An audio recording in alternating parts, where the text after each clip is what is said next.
आज है 6 फरवरी 2023, दिन सोमवार। Welcome back to clean news UP. चलिए देखते हैं उत्तर प्रदेश की 25 फटाफट बड़ी खबरों को। इससे पहले आप न्यूज को कहां से देख रहे हैं हमें कमेंट में बताना बिल्कुल ना भूलें। साथ ही हमारे फेसबुक पेज को भी फॉलो करें। फेसबुक पेज का लिंक डिस्क्रिप्शन में दिया गया है। अब रोबोटिक मशीन करेगी सीवर मेन होल की सफाई, ट्रायल पूरा।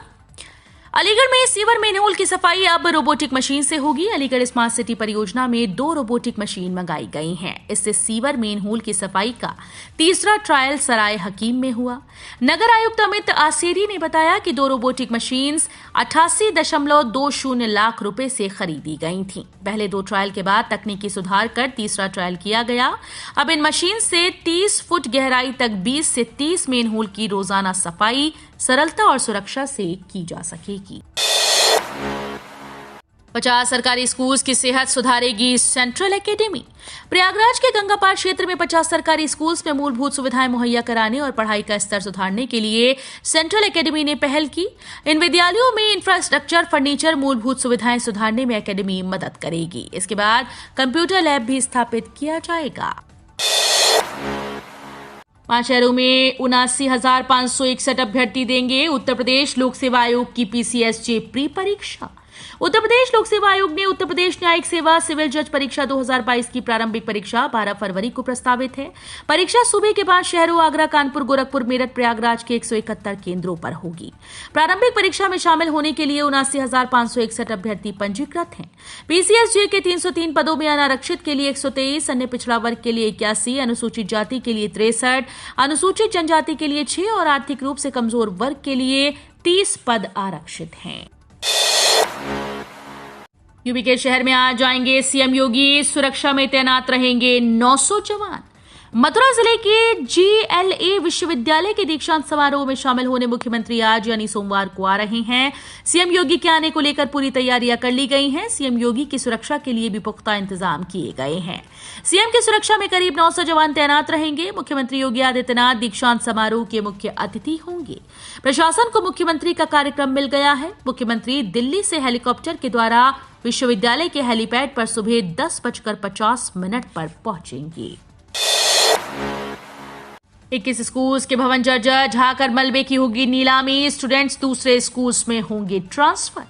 अलीगढ़ के विकासखंड धनीपुर में बेसिक शिक्षा विभाग के 21 विद्यालयों के भवनों को जर्जर और निष्प्रयोज्य घोषित कर दिया गया। तकनीकी समिति ने इन विद्यालयों को शिक्षकों और विद्यार्थियों की सुरक्षा के लिहाज से अच्छा नहीं बताया। अब इन जर्जर भवनों के मलबे की नीलामी 14 से 28 फरवरी के बीच होगी। विद्यालय बेसिक शिक्षा विभाग की जमीन पर बने हैं। मलबा हटाए जाने के बाद इन स्कूल्स का नए सिरे से निर्माण होगा। सीएम योगी बोले, वोट बैंक के लिए नहीं होती योजनाएं, समाज को स्वावलंबी बनाना सरकार की मंशा। मुख्यमंत्री योगी आदित्यनाथ ने कहा कि सरकार की योजनाएं वोट बैंक के लिए नहीं होती। सरकार की योजनाओं की मंशा समाज के स्वावलंबन की होती है। समाज को स्वावलंबी बनाने के लिए डबल इंजन की सरकार प्रदेश में कई तरह की योजनाएं चला रही है। हमारी सरकार ने ऐसी कई स्कीम प्रारंभ की जो छात्र छात्राओं को आगे बढ़ाने में मदद कर सकती हैं। बालिकाओं के लिए प्रदेश के अंदर कन्या सुमंगला योजना चालू की गई। बालिका के जन्म लेने के समय यदि उसका रजिस्ट्रेशन हो गया तो उसके नाम पर उसके परिवार के पास सरकार की तरफ से एक निश्चित राशि पहुंच जाती है। जर्मनी में चमक बिखेर रहे मुरादाबाद के हस्तशिल्प उत्पाद। मुरादाबाद के आकर्षक पीतल उत्पाद जर्मनी में चमक बिखेर रहे हैं। कोविड महामारी की वजह से 2019 से बंद हैंडीक्राफ्ट उत्पादों का दुनिया का सबसे बड़ा फेयर एम्बियंते 30 साल बाद फिर से शुरू हो गया है। जर्मनी के फ्रैंकफर्ट में 3 फरवरी से शुरू हुए इस इंटरनेशनल हैंडीक्राफ्ट फेयर में इंडिया से करीब 300 और मुरादाबाद से 165 हस्तशिल्प निर्यातकों ने अपने स्टॉल लगाए हैं। आगरा में गैस गीजर फटा, मकान की छत तोड़ी। आगरा में रविवार सुबह बड़ा हादसा हो गया। गैस गीजर फट गया। धमाका इतना तेज था कि मकान की छत उड़ गई। पूरा मकान ढह गया। मलबे में पति पत्नी और बेटी दब गए। धमाके की आवाज सुनकर आसपास के लोग दौड़कर पहुंचे। पुलिस को सूचना दी गई। मलबे से तीनों को बाहर निकालकर एसएन मेडिकल कॉलेज ले गए। महिला की हालत ज्यादा गंभीर है। उन्हें निजी अस्पताल के लिए रेफर किया गया है। केंद्रीय मंत्री भूपेंद्र यादव ने कहा, यूपी में पर्यावरण और वातावरण दोनों बेहतर। केंद्रीय वन एवं पर्यावरण मंत्री भूपेंद्र यादव ने कहा कि यूपी में पर्यावरण और वातावरण दोनों बेहतर हैं। अच्छे वातावरण से निवेश आ रहा है और पर्यावरण बेहतर बनाने के लिए केंद्र व प्रदेश सरकार लगातार काम कर रही है। पर्यावरण में चक्रीय अर्थव्यवस्था के तहत धरती के प्राकृतिक स्रोतों, रिसाइकल, रीयूज और रिप्रोड्यूस करने पर फोकस किया जाएगा। 400 करोड़ से सुधरेगी अलीगढ़ मंडल की 65 सड़कों की सूरत, बनेगी सांगवान ओजोन सिटी की रोड। अलीगढ़ मंडल की खस्ता हाल 65 सड़कों को 400 करोड़ रुपए से सुधारा जाएगा। इन सड़कों की मरम्मत के साथ कुछ का चौड़ीकरण भी होगा। इसके लिए लोक निर्माण विभाग ने शासन को प्रस्ताव भेज दिए हैं। बारिश के बाद शहर से लेकर देहात क्षेत्र की तमाम सड़कें बदहाल हो चुकी हैं। इनके गड्ढों को भरा नहीं जा सका, जिससे वाहन चालकों के साथ ही राहगीरों को बेहद दिक्कतें हो रही हैं। राम मंदिर के निर्माणाधीन गर्भगृह में पहली चौखट की पूजा। अयोध्या में बन रहे भव्य राम मंदिर के गर्भगृह के चौखट का पूजन वैदिक मंत्रोच्चार के बीच किया गया। श्वेत संगमरमर से बने इस चौखट में खास प्रकार की डिजाइन बनी हुई है। इससे पहले श्वेत संगमरमर के खंभे गर्भगृह में लगाए जाने का काम चल रहा है। 20 फीट की ऊंचाई वाले गर्भगृह के पिलर्स 15 फीट से ऊपर पहुंच चुके हैं। गर्भगृह के निर्माण सहित मंदिर के प्रथम तल का काम अगस्त तक पूरा हो जाएगा। सीएम योगी ने किया यूपी जीआईएस के आयोजन स्थल का निरीक्षण। मुख्यमंत्री योगी आदित्यनाथ ने रविवार को राजधानी लखनऊ के वृंदावन योजना स्थित यूपी ग्लोबल इन्वेस्टर समिट के मुख्य आयोजन स्थल का निरीक्षण किया। जैव ऊर्जा से संचालित होने वाली गोल्फ कोर्ट पर बैठकर सीएम ने पूरे आयोजन स्थल का दौरा किया। इस दौरान उन्होंने एक एक ब्लॉक में जाकर चल रही तैयारियों का जायजा लिया और अधिकारियों समेत निर्माण कार्य में जुटी इकाइयों को उचित दिशा निर्देश दिए। इस दौरान उन्होंने राष्ट्रपति और प्रधानमंत्री समेत अन्य वीआईपी मेहमानों और निवेशकों के आवागमन, बैठने और अन्य सुविधाओं के बारे में अधिकारियों से जानकारी ली। आगरा में छिपे 28 बांग्लादेशी अरेस्ट। आगरा में छिपे 28 बांग्लादेशियों को रविवार को पुलिस ने अरेस्ट कर लिया। ये लोग आवास विकास कॉलोनी में झुग्गी झोपड़ी में रह रहे थे। पुलिस की पूछताछ में कई बड़े खुलासे हुए। कॉलोनी में खाली पड़े स्थानों पर झुग्गी झोपड़ी में रह रहे लोगों से पूछताछ की तो सभी पकड़ में आ गए। एक एक कर करीब 28 बांग्लादेशी पकड़े गए जो कि यहां अवैध रूप से रह रहे थे।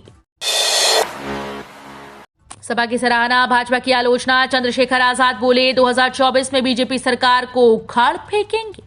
संत रविदास की 646वीं जयंती समारोह में शामिल होने के लिए आजाद समाज पार्टी के अध्यक्ष चंद्रशेखर आजाद रविवार को वाराणसी के सीर गोवर्धनपुर पहुंचे। संत रविदास की जन्मस्थली पर मत्था टेकने के बाद मीडिया से बातचीत में यूपी सरकार की कानून व्यवस्था पर सवाल खड़े किए। इसके साथ ही जातिगत जनगणना की वकालत करते हुए उन्होंने लोकसभा चुनाव 2024 में भाजपा सरकार को उखाड़ फेंकने का दावा भी किया। अखिलेश बोले, नाम बदलने से कोई विकास नहीं होता। आगरा सपा अध्यक्ष अखिलेश यादव ने योगी सरकार पर हमला बोला। G20 को लेकर कहा कि ये एक बहाना है और धोखा है। इन्वेस्टर मीट पर सवाल उठाने के बाद उन्होंने आगरा समेत पूरे प्रदेश की मेट्रो परियोजनाओं को सपा सरकार की सौगात बताया। अखिलेश यादव ने बजट को लेकर भी प्रतिक्रिया दी। उन्होंने कहा कि बजट में आगरा को इंसेंटिव नहीं दिया गया है। धान खरीद में फर्जीवाड़ा करने वाले गैंग का पर्दाफाश। भदोही में पुलिस ने सरकारी धान खरीद में फर्जीवाड़ा करने वाले गैंग का पर्दाफाश किया। पुलिस ने खाद्य विपणन कार्यालय के एक संविदा कर्मी, राइस मिलर सहित 4 लोगों को गिरफ्तार किया। अधिकारियों का पासवर्ड चुराकर इस गैंग ने बड़ी संख्या में किसानों का पंजीकरण किया था। सस्ते दाम पर धान खरीदकर सरकारी रेट पर ऊंची कीमत में धान बेचने की तैयारी में थे। पुलिस ने कंप्यूटर और अन्य इलेक्ट्रॉनिक उपकरण बरामद किए। पंडित मनोज कुमार मिश्रा बोले, स्वामी प्रसाद मौर्य गिरफ्तार हो। सत्कर्म परिवार की ओर से स्वामी प्रसाद मौर्य की शव यात्रा निकाली। सत्कर्म परिवार के राष्ट्रीय अध्यक्ष मनोज कुमार मिश्रा ने मीडिया से बातचीत की। उन्होंने कहा कि स्वामी प्रसाद मौर्य ने जिस तरह से रामचरितमानस के खिलाफ अभद्र टिप्पणी की, वो किसी भी हालत में बर्दाश्त नहीं किया जाएगा। उन्होंने पवित्र ग्रंथ का अपमान किया है। उनकी तत्काल गिरफ्तारी होनी चाहिए। ओवैसी बोले, बाल विवाह रोकने को सरकार ने क्या किया। All India Muslim personal law board की बैठक रविवार को लखनऊ में हुई। इसमें कॉमन सिविल कोड सहित कई अहम मसलों पर चर्चा हुई। बोर्ड की बैठक में कहा गया कि देश में नफरत का जहर घोला जा रहा है जो देश के लिए नुकसानदायक है। ओवैसी ने बाल विवाह मुद्दे पर कहा कि पार्टी 6 साल से राज्य में सत्ता में है। इतने सालों में उन्होंने बाल विवाह को रोकने के लिए क्या किया? ये राज्य सरकार की नाकामी है। अभी यूनिफॉर्म सिविल कोड लागू करना मुमकिन नहीं। इतने लोगों ने पैन को आधार के साथ किया लिंक, आप भी कर ले वरना होगी बड़ी मुश्किल। कुल 61 करोड़ परमानेंट अकाउंट नंबर में से करीब 48 करोड़ को अब तक यूनिक आइडेंटिफिकेशन नंबर आधार से जोड़ा जा चुका है। 31 मार्च तक ऐसा न करने वाले लोगों को कारोबार और टैक्स संबंधी गतिविधियों में फायदे नहीं मिल पाएंगे।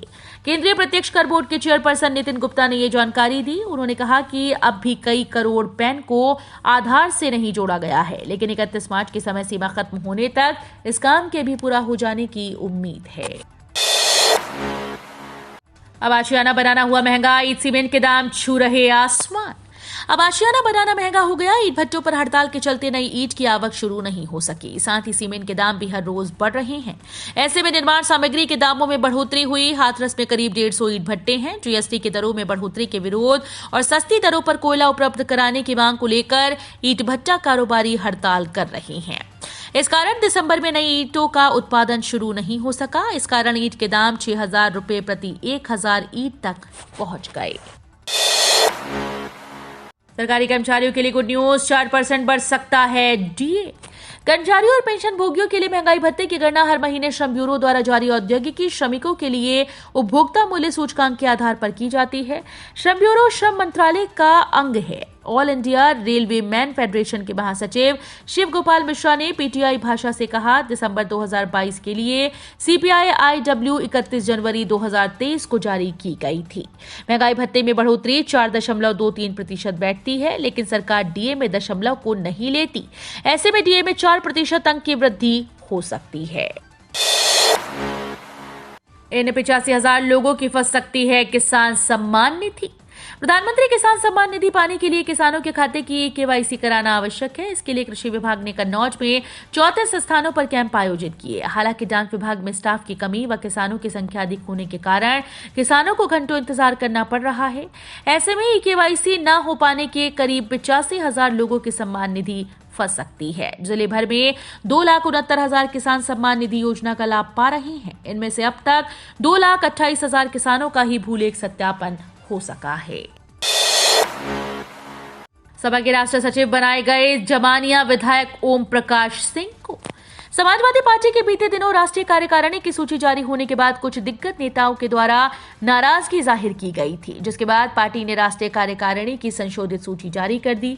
समाजवादी पार्टी के सोशल मीडिया हैंडल से जारी की गई राष्ट्रीय कार्यकारिणी की नई सूची में गाजीपुर के वरिष्ठ सपा नेता और जमानिया विधायक ओम प्रकाश सिंह को राष्ट्रीय सचिव बनाया गया है। कृति सेनन कार्तिक आर्यन ने किया ताज का दीदार।